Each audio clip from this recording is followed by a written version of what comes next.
आज हम चल रहे हैं वसई किला देखने, जिसका इतिहास करीब 500 वर्ष पुराना है, जो कभी यादव राजाओं, कभी भोंगले राजा, कभी मलिक दुकान, कभी पुर्तगालियों, मराठाओं और अंग्रेजों के अधीन रहा।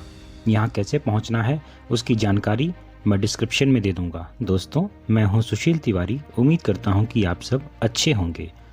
12वीं शताब्दी में नाथाराव सिद्धा भंडारी भोंगले राजा ने वसई किले की स्थापना की थी। यादव राजाओं के राजा रामदेव और उनका पुत्र बिंबदेव ने अपने सरदार यहाँ पर नियुक्त किए थे। उनमें से एक थे ये भोंगले राजा, जिनका अंधेरी और मरोल जैसे राज्यों पर शासन था।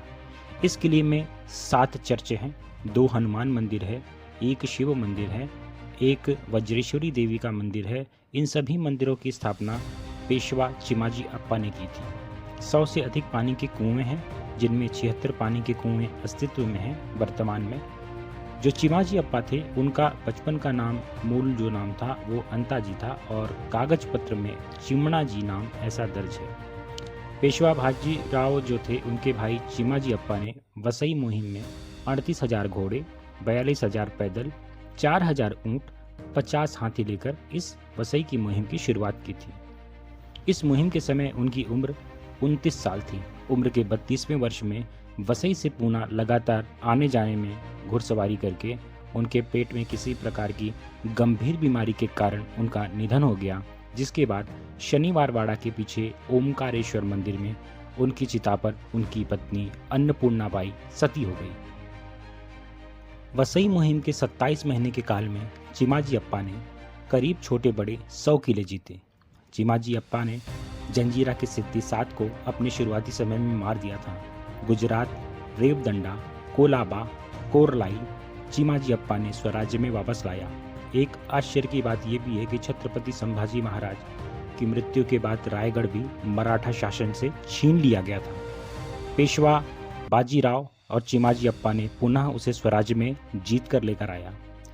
यहाँ पर मंदिरों के साथ साथ कई प्रकार के चर्च हैं, अनेक पंथों के, डोमेनियन, ऑगस्टियन, फ्रांसिकन, जेसुइट पंथ के चर्च हैं। इसके अलावा सेंट जॉन पंथ का भी एक चर्च है। इस किले की पकड़ को मजबूत बनाने में अंडे और बेल के ऊपर का कवच, भिंडी का चिपचिपापन वाला पदार्थ और चावल इसका उपयोग किया जाता था।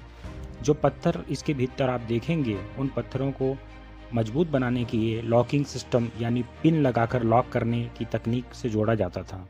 हम एक एक करके इस वीडियो में, करीब 5 वीडियो हैं, काफ़ी लंबा वीडियो है, इसको एक एक करके देखेंगे। चलिए शुरू करते हैं आज की यात्रा वसई किले की।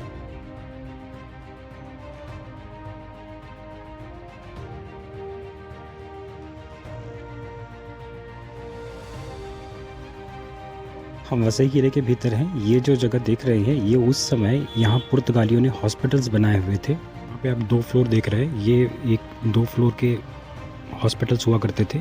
ये उनका मुख्य हेडक्वार्टर है, जिसके भीतर थोड़ी देर के बाद हम चलेंगे। और ये बगल में एक चर्च है और ये उनका हॉस्पिटल जो अभी मैंने आपको भीतर से दिखाया था। ये बाहर से इस प्रकार कुछ दिखता है। ये हम बाहर से भीतर की तरफ आए हैं, जो हॉस्पिटल के पीछे की एरिया है। ये पीछे की एरिया है, देख सकते हैं। ये भी पूरी तरीके से जर्जर अवस्था में यहाँ पे। एक हॉस्पिटल के पीछे ये जो जगह दिखती है, इसके पीछे ठीक कोर्ट है, उसके पीछे जेल है। हम एक एक करके सब सारी चीज़ें देखेंगे।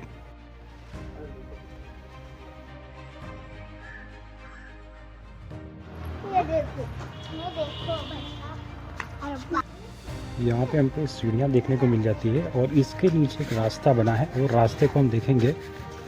यहाँ पे ये प्रवेश करने के देखिए एक रास्ता हमको देखने को मिलता है। यहाँ पे कोठरी देखने को मिली है।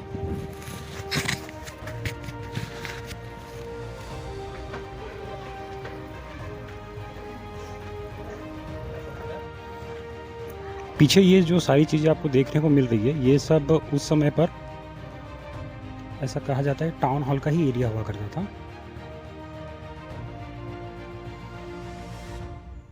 और ये भी हमें एक छोटा सा यहाँ पे कुआं देखने को मिला है।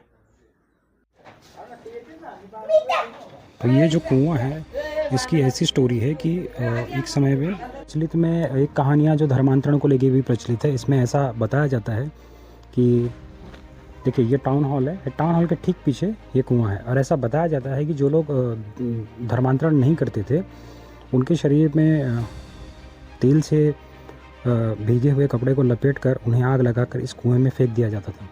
ये बात कितनी सही है कितनी गलत है मुझे नहीं पता, लेकिन ऐसी कहानी यहाँ पर प्रचलित है। और देखिए ये लकड़ियों के लगाने के जो आधार है वो उसके अवशेष अभी भी यहाँ पर इस किले के भीतर दिखाई पड़ते हैं। चलिए अब हम यहाँ से बाहर निकल रहे हैं।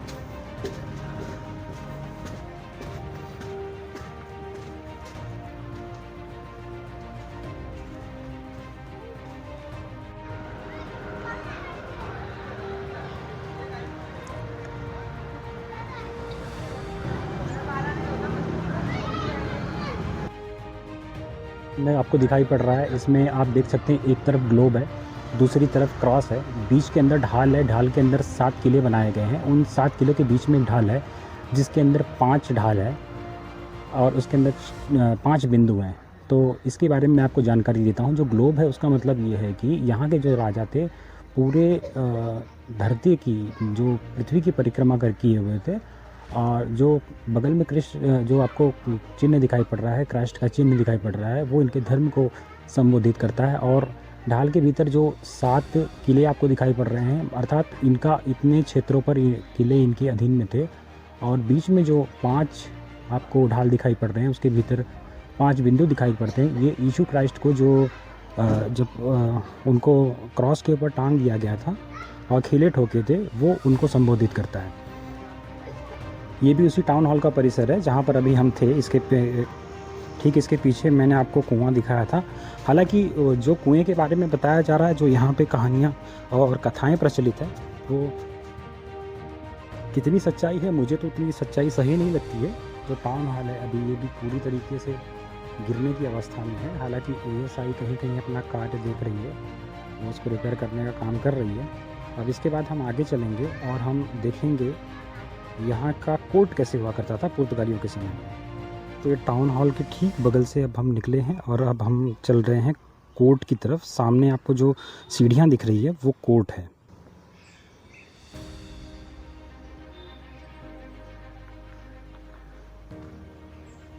ये पीछे का जो आपको क्षेत्र दिखाई पड़ रहा है ये वही है टाउन हॉल का, जिसके भीतर अभी हम पीछे की ओर गए थे, और हम धीरे धीरे कोर्ट देखेंगे। तो हम कोर्ट के भीतर आ चुके हैं। ये उस समय का न्याय मंदिर हुआ करता था। न्याय मंदिर भी कहा जाता था, कोर्ट भी कहा जाता था।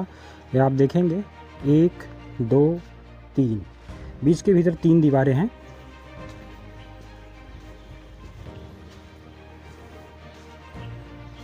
देखिए इस प्रकार की व्यवस्था कोर्ट के भीतर होती थी।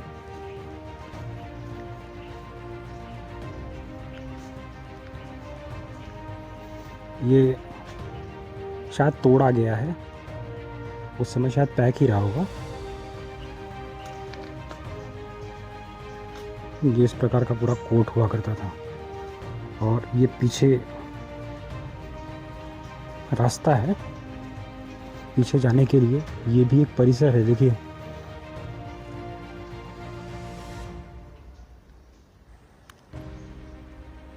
तो हमने ये कोर्ट देख लिया। यहाँ पे एक शिलालेख भी है, वो शिलालेख भी हम देखेंगे जिसमें इसके बारे में बताया गया है। ये देखिए ये वो शिलालेख है। अब ठीक इसके आगे जाएंगे तो यहाँ पर जेल है जो कि टूट चुकी है, और उसके बाद यहाँ पर स्नानागार है जो महिलाओं के लिए अलग है, पुरुषों के लिए अलग है। तो ये इसके आगे जो है वो रास्ता मुख्य गेट की तरफ जाता है। तो हम वहाँ जाने के लिए दूसरे रास्ते का इस्तेमाल करेंगे, क्योंकि यहाँ पर अभी फ़िलहाल कुछ भी नहीं है, खाली स्नानागार है। इस तरफ आप देखेंगे, इस तरफ लेडीज़ लोग के लिए स्नानागार है, और इस तरफ जेंट्स लोगों के लिए है, पुरुषों का स्नानागार है। तो यहाँ से हम वापस चलेंगे। अब हम एक एक करके चर्च देखेंगे।